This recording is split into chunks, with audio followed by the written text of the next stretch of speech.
Mas a tristeza é bom. João 11:40. Obrigado por essa melodia aí. Vamos ler a palavra do Senhor. Vamos rapidamente ministrar uma palavra que vem do alto aqui nessa noite. Eu estou com o ouvido tinindo aqui pelo poder da glória.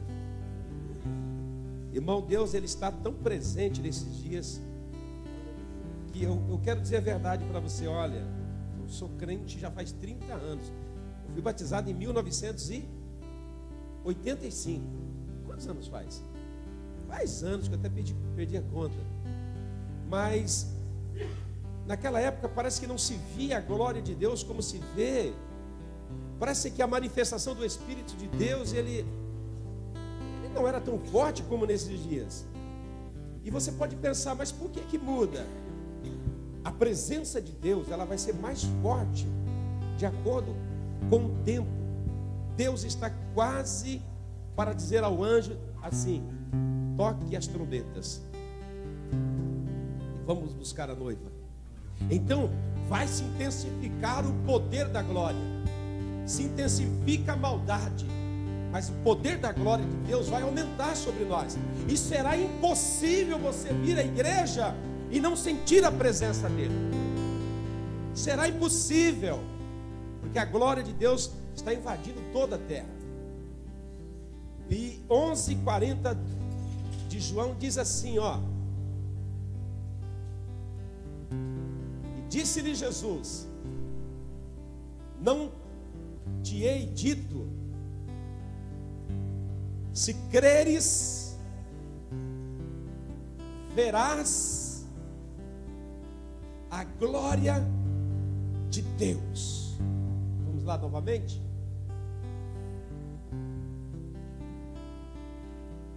E disse-lhe Jesus: não te hei dito, se creres, verás a glória de Deus. Olha para esse irmão que está do teu lado e diga assim: olha, eu quero essa glória.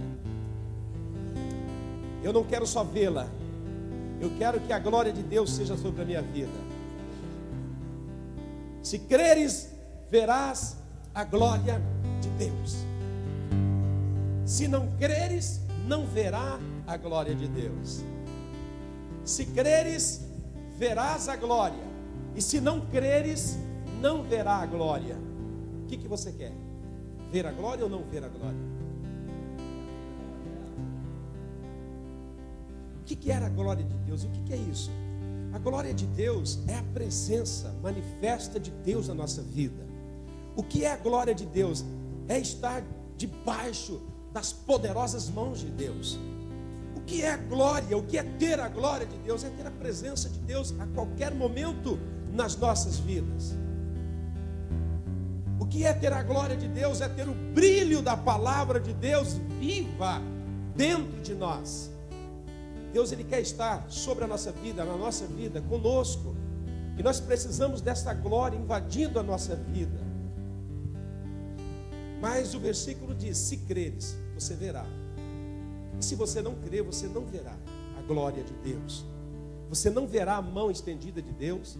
Você não verá o poder manifesto de Deus. E você não estará debaixo das poderosas mãos de Deus. Mas como nós estamos na igreja e somos todos crentes aqui, provavelmente todos nós cremos. Então nós veremos a glória de Deus. Então nós queremos falar um pouquinho a respeito disso. E saudar você com essa palavra que tocou meu coração em uma rede de jovens. Viva o reino. Viva o reino. Se não for para viver o reino de Deus, é melhor ir para outro lugar. Nós temos que viver esse reino. Esse reino tem que estar na nossa vida. Então eu quero começar essa mensagem dizendo assim: se perdemos a capacidade de crer, nós vamos perder a presença de Deus. Pastor, existem coisas que Deus nos dá e nós perdemos? Claro que sim. Claro que sim. Claro que sim. Nós podemos perder maravilhosas coisas que Deus tem nos dado. E se nós perdemos a capacidade de crer em Deus, nós perderemos a presença, e com esta presença perderemos praticamente tudo. Então nós precisamos entender que no reino de Deus, isso é fundamental. Nós não podemos perder a capacidade de crer. Eu não estou dizendo perder a crença, eu estou dizendo perder a capacidade. Irmão, o nosso inimigo, ele é tão sagaz, o nosso inimigo, ele é tão sutil, que ele não tira a crença das pessoas, ele tira a capacidade de crer. O que é isso? Uma crença. E se você não tiver capacidade de crer, você se torna um religioso, alguém que você está aí achando que você está servindo a Deus. Então o inimigo, ele está atrás da capacidade que Deus te deu para você de crer nele, de crer em Deus. Então nós temos que tomar cuidado, porque se o inimigo tirar a capacidade que você tem, que Deus te deu, e você usa essa capacidade para você crer naquilo que Deus realmente diz, você perderá a capacidade de crer, e perderá a presença manifesta de Deus, e perderá muitas coisas que Deus tem para fazer nas nossas vidas e através das nossas vidas. Pastor, por que a presença de Deus ela pode ser tomada? Quando você olha em 1 Samuel, capítulo 4, verso 21, diz assim a palavra de Deus: mas chamou o nome do menino e acabou, dizendo: foi-se a glória de Israel. E ela disse: porque a arca de Deus foi roubada do meio do povo de Deus. O que está dizendo ali? Ali é a mulher de Finéias. Finéias, filho do sacerdote Eli. Eles saem, o povo de Israel sai para lutar contra os filisteus. E os filisteus destroem Israel e roubam a presença, e roubam a arca da aliança, e eles ficam sem a presença de Deus.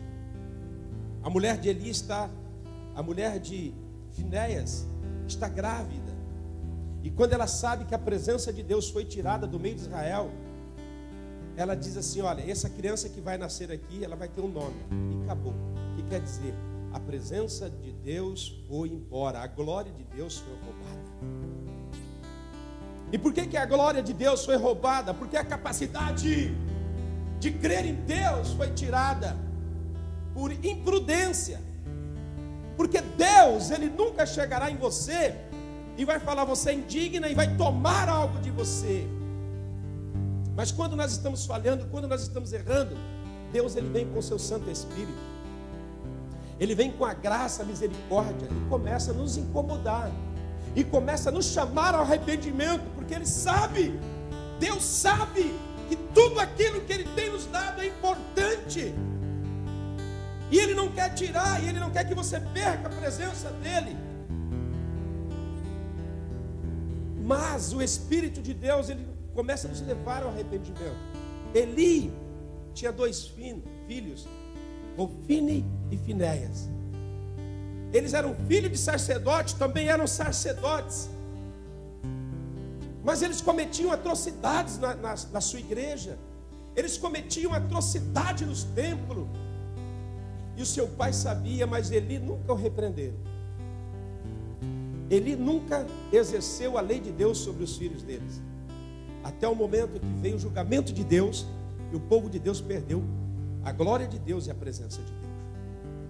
E se hoje Deus está falando: se creres verá a glória de Deus, Deus está falando: tudo é possível, se você não perder a capacidade de crer nele. Tudo é possível.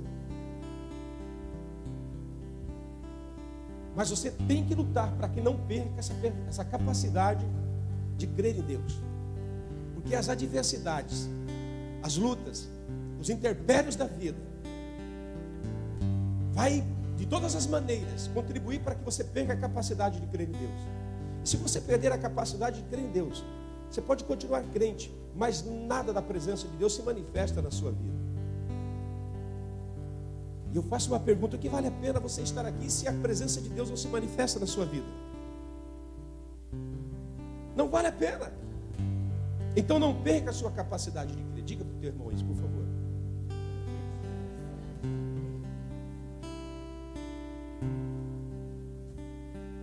Disse um amigo para mim, disse assim: olha, perdão a gente libera, a gente perdoa. O difícil não é perdoar, um amigo me dizendo, mas o difícil para mim é novamente ter a confiança nessa pessoa. Eu falei, nossa, é verdade. Quando o marido traído perdoa a esposa, ou quando uma esposa traída perdoa o esposo, ok, é bíblico, nós estamos fazendo. Agora, para gerar essa nova confiança, leva um tempo e nós não sabemos quanto. Então nós não podemos perder a capacidade de crer em Deus, porque Deus ele está nas nossas vidas, e nesse dia que estamos vivendo, nós temos que crer mais ainda nele. Porque a vinda do Senhor está bem próxima, e Deus está aqui para realizar grandes feitos no meio de nós. Então nós não podemos perder a glória de Deus, capacidade de crer em Deus. Isso vem do Espírito de Deus, isso vem do poder de Deus nas nossas vidas. Mas eu quero falar mais algumas coisas. Eu não quero pregar hoje uma mensagem, talvez em um versículo. Eu quero falar de coisas que Deus está sussurrando no meu coração faz muito tempo. E a primeira é essa, e a segunda é essa aqui. Deus tem que ser em primeiro lugar na sua vida.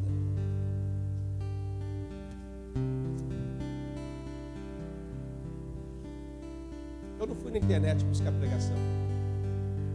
Deus tem falado comigo no decorrer desses dias. E eu tenho sentido tão fácil a presença de Deus que eu tenho até me surpreendido e falado, Deus, como o Senhor é tão acessível. Às vezes eu quero fazer uma visita para alguns irmãos e eles não me recebem porque estão tão ocupados. Todo mundo vive numa correria. Tiraram o semáforo das nossas vidas, ninguém para mais. Tiraram os tomarês da nossa vida, ninguém para mais no tomaré, a gente está numa loucura desenfreada. Correndo para lá e para cá. Mas Deus não. Você abre os olhos, você coloca os pés no chão, você começa a falar com Deus. Ali está a presença de Deus. E Deus tem falado comigo. E Ele tem dito assim, olha, eu quero o primeiro lugar na vida da minha igreja. E eu vou me atrever hoje, na unção do Espírito Santo, a te dizer, com bases bíblicas, que se Deus não tiver o primeiro lugar na sua vida, segundo Ele não quer ser. Segundo Ele não vai ser. Ou Ele é primeiro, ou Ele não quer ser nada na sua vida. Deus tem que ser em primeiro na vida de cada um de nós. Quando ele ia pedir uma oferta no Velho Testamento, ele dizia assim, eu quero o primeiro. O primeiro que abrir a madre é meu. Quando ele ia pedir oferta, eu quero o melhor. Eu quero o gado sarado. Eu quero a primícia para mim. E hoje eu venho aqui pelo poder do Espírito de Deus dizer à igreja, se Deus não tem o primeiro lugar na sua vida, segundo lugar Ele não quer.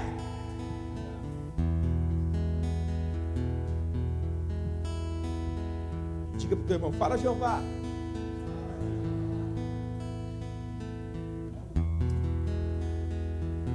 Tenho tanta vontade de chorar esses dias. Eu falo, caramba, tanta vontade de chorar. Parece que eu ando com grandes problemas. Mas é o Espírito de Deus. Sabe quando Ele começa a borbulhar dentro de você? Quando Ele começa a mover dentro de você? Quando Ele começa a dizer, cara, eu tenho que ser o primeiro lugar na sua vida. Porque se eu não for o primeiro lugar, segundo, terceiro, quarto, oitavo, eu não quero ser.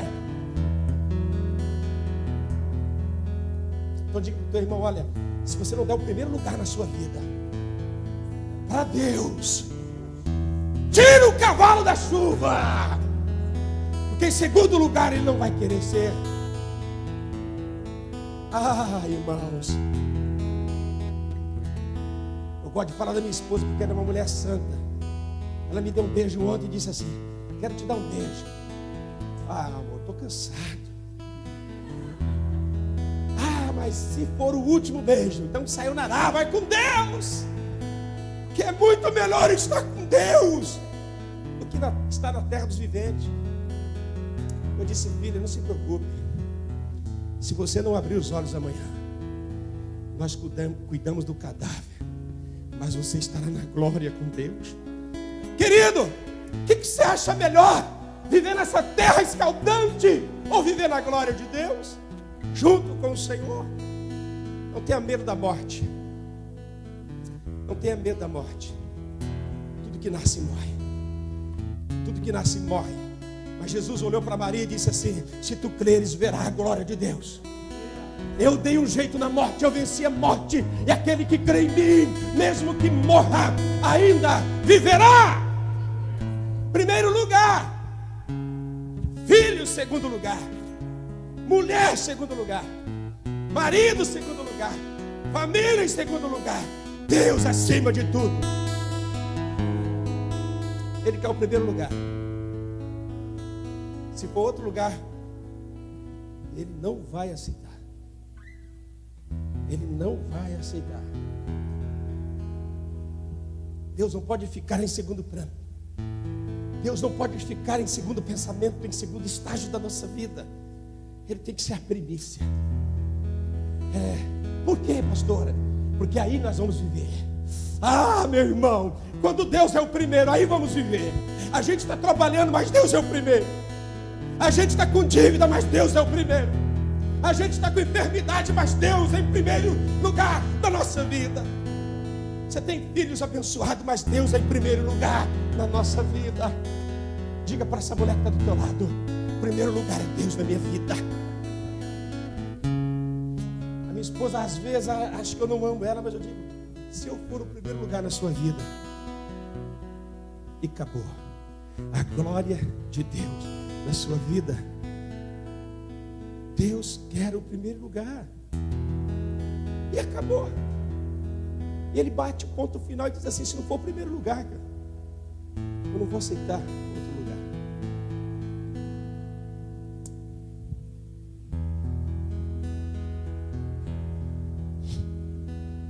Se eu chorar, você não liga não, viu, irmão? Abraão recebe a promessa. Irmão, nós não estamos falando de promessa ou promessinha. Nós estamos falando de um homem velho que tem uma promessa com 40 anos. Um homem que esperava uma promessa, mas para que a promessa se cumprisse, irmão Henrique, precisava gerar. E a mulher era estéril, ele casou com uma mulher estéril. E agora já é velha, não tem mais como produzir. Mas Deus tinha uma promessa para aquele homem. Deus tinha uma promessa para realizar naquela vida. E se realiza. Veio Isaac na velhice de Abraão. Veio Isaac na velhice de Abraão. Um homem que era para ser avô, agora ele é pai de uma criança. E aquela criança foi crescendo e tomando espaço como qualquer criança. O amor do pai aumentando, o amor da mãe aumentando pelo Isaac. Mas quando Deus observa que ele está indo em segundo lugar, ele chama Abraão para um sacrifício. Ele chama Abraão para fazer uma oferta. Eu abro parênteses aqui e digo uma coisa para você. Se tu queres o melhor de Deus na sua vida, comece a dar a Deus o melhor. Se você quer grandes experiências com Deus, comece a se sacrificar na presença de Deus. E o pedido da oferta foi esse: Abraão, me dá o teu filho, sacrifica lá no monte, leva ele, põe no altar, o degola com o cutelo e põe a fogo no altar. E você conhece a história. E Abraão foi provado e aprovado, porque não negou o seu próprio filho a Deus. O que você tem negado a Deus? O que você tem dito a Deus? Deus, isso não. Ele nunca tomará, mas ele vai pedir. Ele pede o nosso Isaac. E o Isaac é oferecido no altar. E Deus provê, Deus aceita aquela oferta, porque Isaac foi oferecido. Isaac foi oferecido, Deus aceitou. Abraão não matou Isaac, porque Deus bradou do céu e disse: Abraão, não faça isso ao menino. Tu foste provado e aprovado por mim. Me deste o seu próprio filho. Deus achou alguém que tinha capacidade dele de crer que Deus, mesmo quando pede, Ele pode devolver. Dá o teu filho, Isaac. O que Deus vai te pedir hoje, eu não sei. Talvez Deus vai pedir para você mais fidelidade, mais fé, mais coragem. Talvez Deus vai pedir para você pôr a mão no bolso e dizimar mais, ofertar mais. Porque quem ama faz alguma coisa por aquele que ama. As nossas esposas estão constantemente perguntando se nós amamos. Por quê? Porque muitas vezes não fazemos aquilo que realmente precisamos fazer. Eu vim decidido hoje, irmão. Sempre que eu vou pregar, eu vou decidido. Seja onde for, seja em qual igreja for, aonde eu vou decidido. Senhor, se eu tenho oportunidade de ser a boca, se eu tenho oportunidade de ser o canal, pode mandar que eu falo, Senhor. Deus está pedindo de você fidelidade, confiança, mas você está recusando. Você pode perder a glória de Deus, você pode perder a presença de Deus, você pode continuar aí, sentado, mas se perder essa presença, se perder esse mover do Espírito de Deus em nós perderemos a essência da vida. Deus quer o primeiro lugar, como quis em Abraão, Ele quer na sua vida.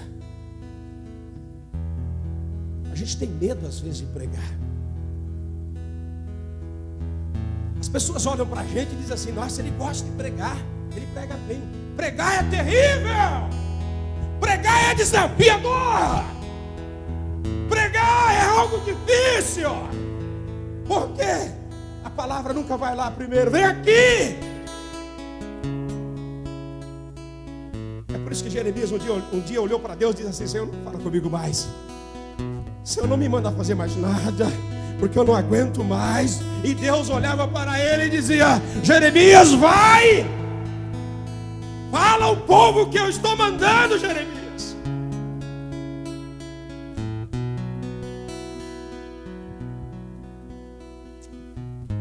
Primeiro lugar, ele tem que ter o primeiro lugar.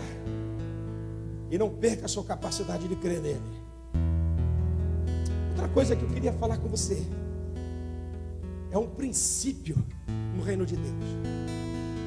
Princípio é aquele que inicia. Sem princípio não existe. No princípio é quando tudo começa. Eu estou aqui porque alguém me começou alguma coisa. Amém? Eu estou aqui hoje porque alguém lá atrás começou alguma coisa.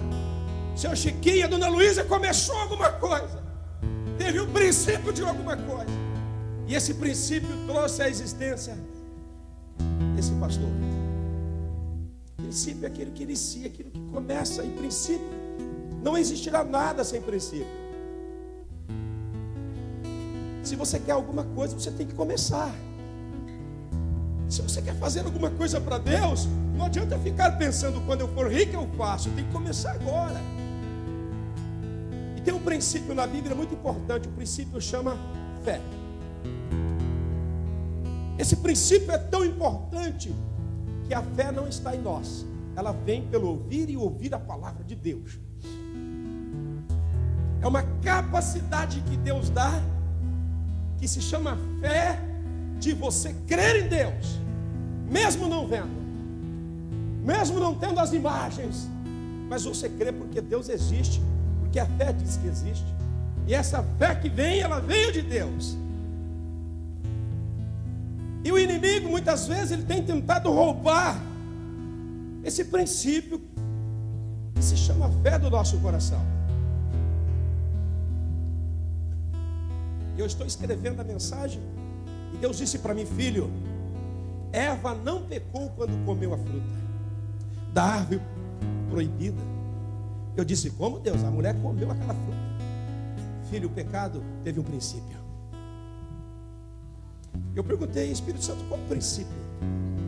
Ela deu ouvido ao diabo. A quem você tem dado ouvido nesses dias? O princípio foi ela dar ouvido, ela ter uma prosa com Satanás enganador. Quem estamos ouvindo nesses dias? Quem está sussurrando nos nossos ouvidos? Se o diabo sussurrar no seu ouvido, e se você crer naquilo que o diabo fez, você irá pecar, irá perder esse princípio poderoso de fé na sua vida. Quando nós temos fé em Deus, Ele nos dá a capacidade de sermos agradecidos a Ele. E quando você é agradecido a Deus, Deus te engrandece, Deus te agracia. Porque todos aqueles que agradam a Deus, a Bíblia diz assim, que sem fé é impossível agradar a Deus. Por isso é um princípio importante. Aí você pergunta: mas por que eu tenho que agradar a Deus? Por que Deus quer ser agradado? Porque quando Deus é agradado, Ele te agracia, Ele te engrandece. Amém? É assim que Deus faz. E nós não podemos perder esse princípio.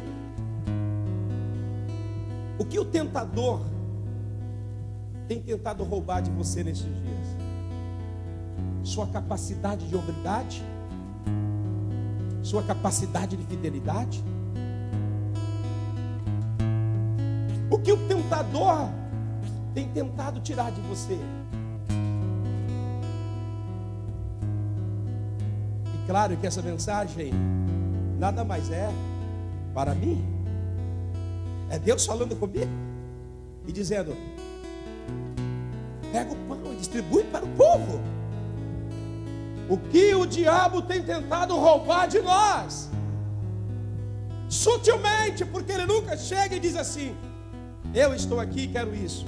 Sutilmente ele trabalha para enganar, para confundir e para tirar a capacidade de crer em Deus, tirar Deus do trono, do primeiro lugar na sua vida, roubar o princípio da fé. E eu disse: Deus, por que eu tenho que te agradar? Deus disse: porque quando você me agrada, eu te agracio. Oh, aleluia! Quando você me agrada, eu te capacito.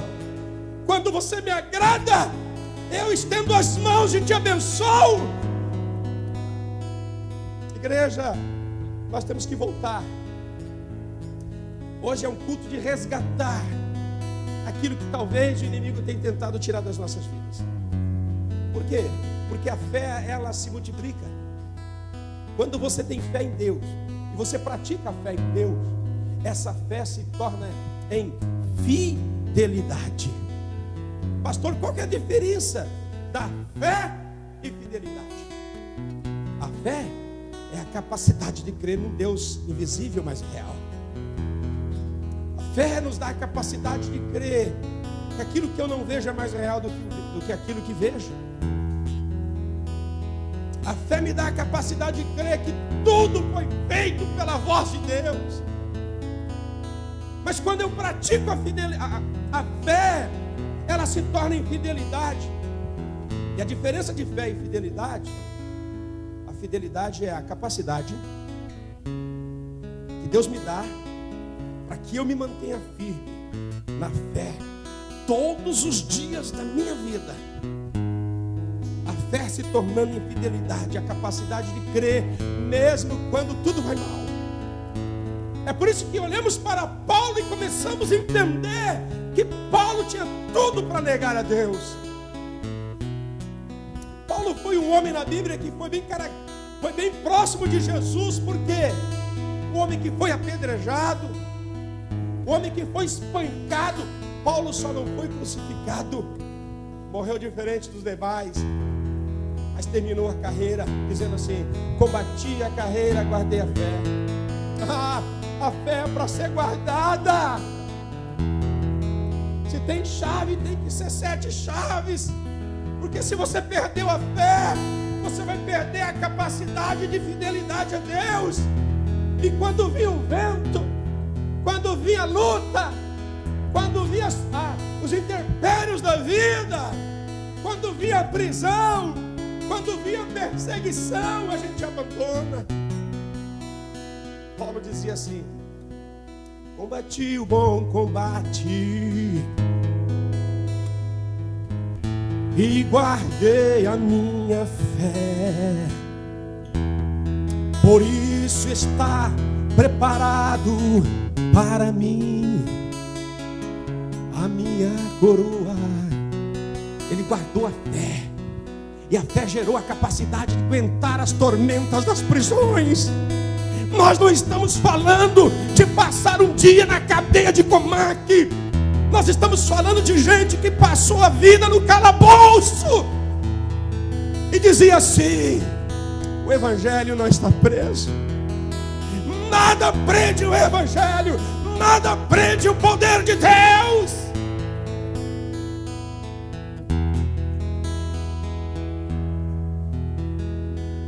A fé gera uma capacidade de crer que nem a guilhotina poderia separá-lo de Deus. Oh, meu irmão, oh, como é bom. Não perca a sua fé, mas faça com que a sua fé gere fidelidade, que é a capacidade de crer. Mesmo quando o diabo olha para você e diz assim: o salário foi pouco, as dívidas estão altas, você vai dizimar? Vim aqui decidido hoje. Arabacharabacalamanaí.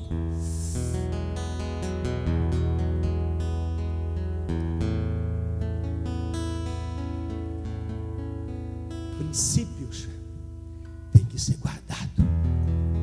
Princípio da fé. Sabe por quê? Tem gente cocheando em 2 pensamentos nesses dias. Sabe por quê? Porque está perdendo a fé. Em vez de a fé praticada gerar fidelidade, você está ficando só ao nível da fé. E não pode, essa fé tem que aumentar até ela se tornar fidelidade. Até você receber aquele salário que não vai dar para pagar nada, e você vai falar: eu vou ser fiel a Deus, porque eu tenho dele a capacidade de permanecer fiel no meio dessa diversidade. E ele vai me tirar dessa diversidade e vai me colocar sobre o muito dessa terra.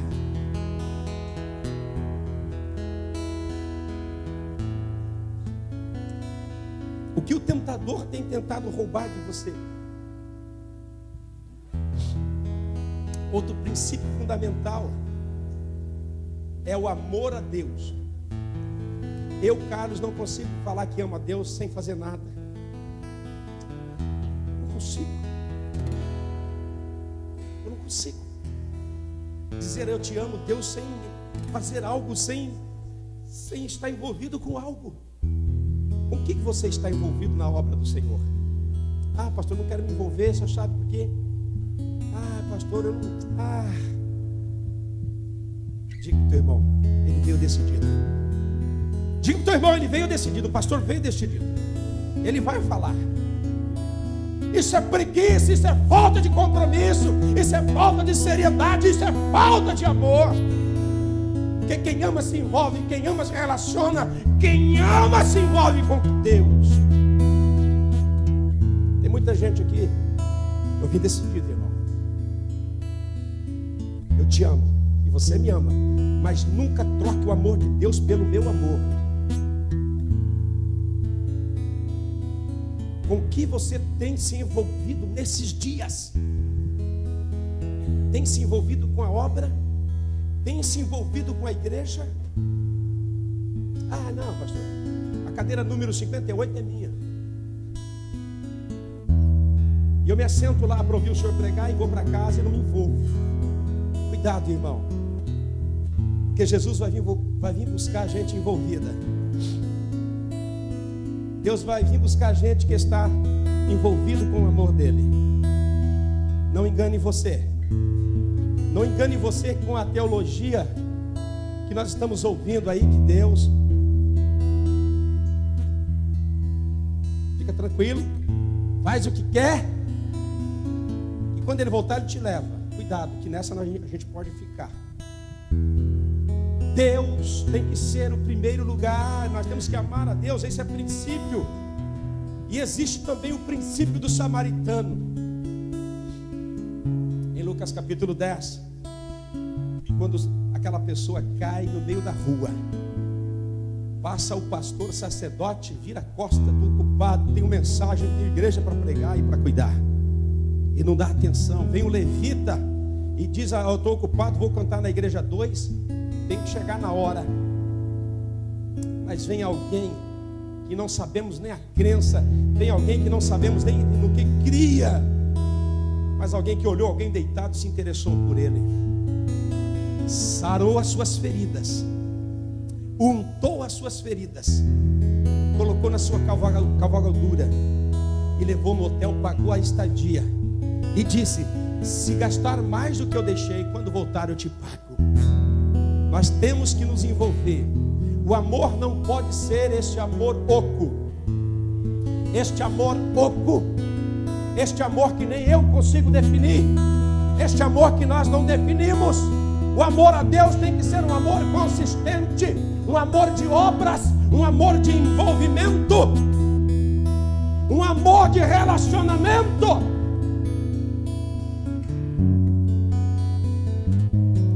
E existe mais um princípio que eu quero falar com você. É o princípio que diz assim: olha, portanto, meus amados irmãos, Paulo dizendo à igreja, sede firmes, sede inabaláveis e sempre abundante na obra do Senhor, sabendo que no Senhor o vosso trabalho não é vão. Oh, aleluia! Isso é um princípio, irmão, de envolvimento com a obra de Deus na terra. Este é um princípio de ser constante na obra do Senhor. Paulo recebe do Senhor e Paulo diz à igreja de 1 Coríntios, ele diz assim: portanto, meus amados, primeiro, sede firmes, sede firmes, sede firmes. Sabe o que ele está dizendo? Deixa de moleza, deixa de fraqueza.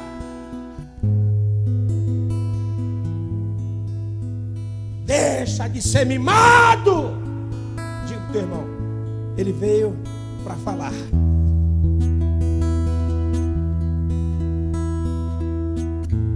Deixa de biquinho com Deus, seja homem, seja mulher de Deus. Sede firmes.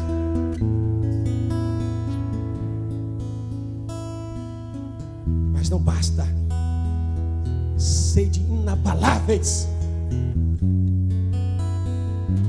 Não se abale com qualquer coisa. Tem gente se abalando porque ganha pouco. Ai, tem gente se abalando com ventinho.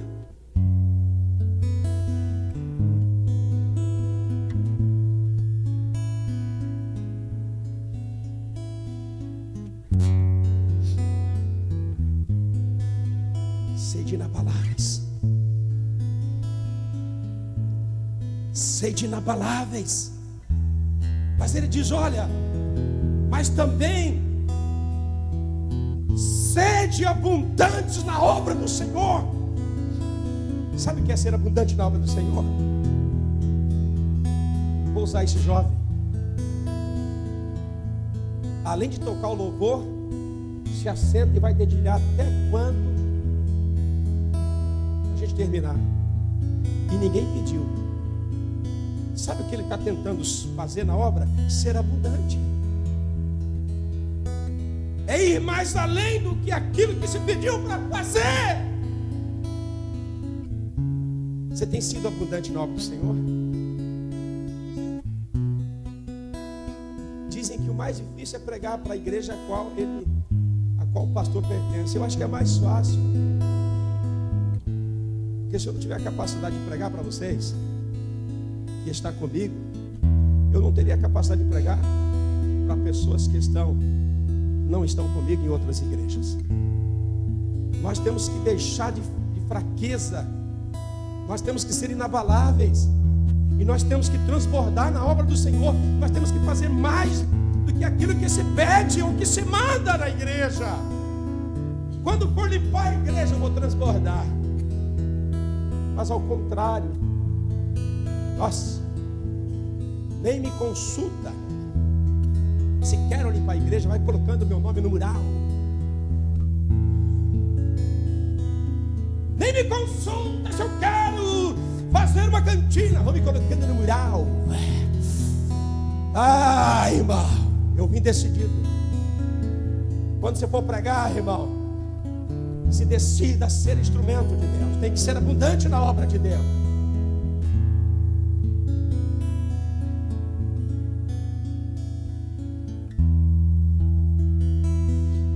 Sabendo que não é em vão o seu trabalho na obra do Senhor.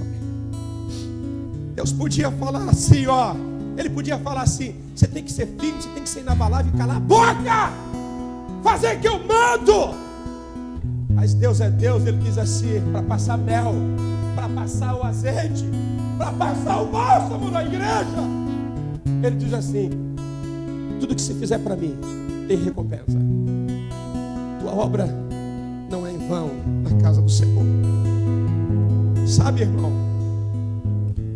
Sabe, irmão, porque eu nunca desejei ser assalariado, mesmo recebendo um salário. Você sabe que mesmo eu recebendo um salário da igreja, eu não recebo hoje, mas se eu receber, a igreja nunca vai olhar para mim e falar assim: ó, o seu salário está aqui. Eu vejo isso como uma contribuição para que eu possa sair de um tempo escasso na empresa para estar aqui. Mas isso também nos mostra que nós podemos abençoar não somente o pastor, e abençoar todos, até aqueles que limpam. Mas nós nunca podemos começar pelo princípio: se me pagar, eu vou limpar. Se me pagar, eu vou trocar. Se me pagar, eu vou pregar. Porque nós temos que confiar que Deus, Ele vai abençoar a gente. E o nosso trabalho nunca será em vão no Senhor. Amém? Glória a Jesus. Princípios. Crer no Senhor. Ter Deus em primeiro lugar. Fazer com que a fé possa ir para a fidelidade. Mas ao contrário, muitas vezes a igreja está retrocedendo. Dá para entender nisso? Veio a fé se tornar infidelidade, que é uma capacidade de enfrentar as lutas e continuar fiel, mas vai deixando.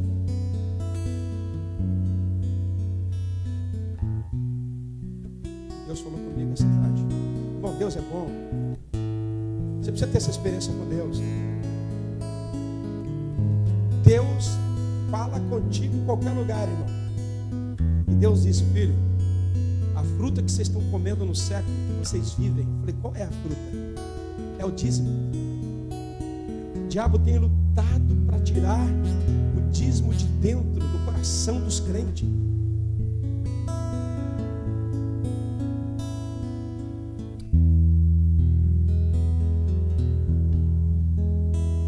Porque é com o meu dízimo, é aquilo que nós ofertamos na casa do Senhor, que a obra se mantém.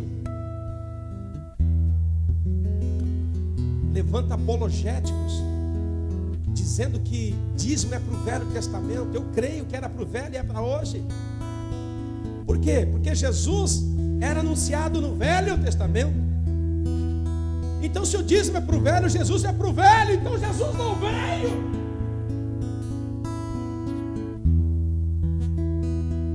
Jesus não veio. Sabe, irmão, um dia chegou alguém na igreja, eu gosto disso, irmão. Eu não sou bom de debate não, mas eu conheço um pouquinho, irmão. Chegou alguém na igreja uma vez e disse assim: quando a gente quer ser, a gente estufa o peito, né? Ele disse assim: o senhor tem que pregar o Velho Testamento, porque o Velho Testamento é a Bíblia. Era um cara metido a ser israelita. Eu falei: não, filho, eu não prego o Velho Testamento.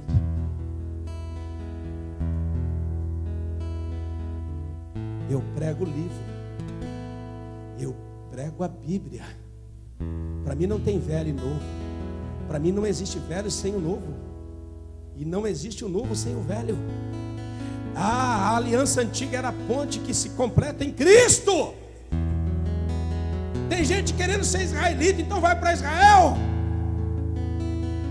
Tem gente querendo viver a antiga aliança somente, então vai para lá. Não existe Bíblia sem Cristo. E eu quero terminar aqui.